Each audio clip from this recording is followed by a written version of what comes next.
और उनके शिष्य थे। वो साधु जी कहीं जाने वाले थे और बड़ा आश्रम था। तो आश्रम में थोड़ा सा आवाज इसका कम कर दो भाई, आवाज हो रही।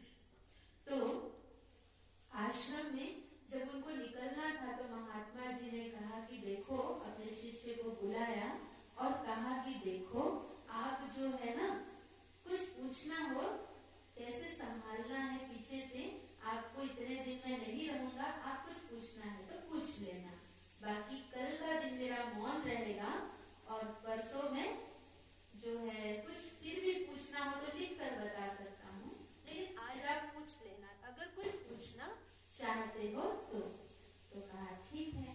और उसके बाद वो दिन सन्यासी का जो उसके शिष्य थे उसने सोचा मैं क्या पूछूं, सब तो मुझे पता है। पूरा दिन निकल गया, कुछ समझ में नहीं आया।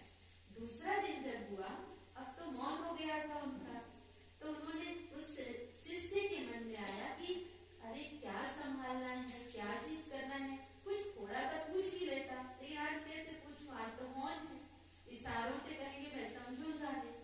तो तीसरे दिन फिर कहा कि लिख कर कुछ बता दे।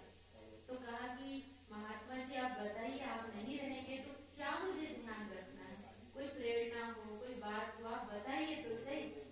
तो क्या बताया, लिख कर कागज कलम दिया और कागज कलम में लिख करके बताया जागृति। तो शिष्य को जब दिया तो उसने पकड़ा, कहा अच्छा जागृति, बस इतनी सी बात है, ठीक है, जागृति ही तो रखनी है। और वो शिष्य चला गया।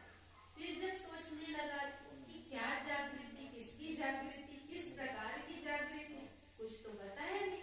फिर गए और कहा कि महात्मा जी कुछ आगे पीछे कुछ तो बताइए, बस एक शब्द तो है, ठीक है मैं समझ रहा हूँ, लेकिन कुछ तो और प्रेरणा दीजिए। तो फिर कागज कलम लिए और क्या लिख दिए, फिर से उसके आगे लिख दिए जागृति। फिर शिष्य ने कहा कि और कुछ प्रेरणा हो तो बताइए, फिर उसके पीछे भी लिख दिया जागृति। कितनी बार हो गए, जागृति जागृति जागृति। इसका मतलब क्या है, भगवान भी हमको यही कहते कि जीवन में हर पल अब हमको सजग होने की, जागृत होने की जरूरत है।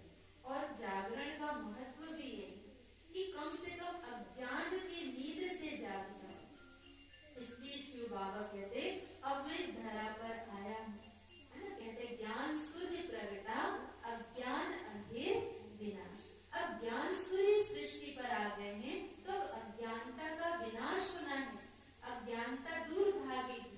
काम, क्रोध, लोभ, मोह, अहंकार, रोग, शोक, बीमारी, दुख, अशांति सब दूर जाने वाली है। लेकिन उससे पहले जागृत हो जाओ और अपने मन का तार इस परमात्मा से जोड़ लो। कुछ भी हो जाए, जितना मुझे नहाना, खाना, कमाना जरूरी है, सोना जरूरी है, उतना ही जरूरी मुझे प्रभु का ध्यान करना, उनकी बातों को सुनना जरूरी। क्योंकि अगर वो खाना नहीं खाएंगे शरीर के लिए तो चल जाएगा, लेकिन आत्मा इतने जन्मों से बिल्कुल शक्तिहीन हो गई। आज की आपके घर में आपका बच्चा होगा, आप उसको एक बार डांट के तो देखो, तुरंत मूड ऑफ हो जाता है, होता है कि नहीं? आज पति पत्नी को डांट के तो देखे, तुरंत मूड ऑफ होता है। और पत्नी एक बार उल्टा जवाब देकर तो देखे, पति का भी मूड ऑफ हो जाता है, होता नहीं होता है? क्योंकि किसी के अंदर टॉलरेट करने की पावर नहीं है, कोई सहन करने की शक्ति नहीं है, कोई समझना नहीं चाहता, कोई एडजस्ट नहीं करना चाहता, कोई समझौता करना नहीं चाहता। तो ये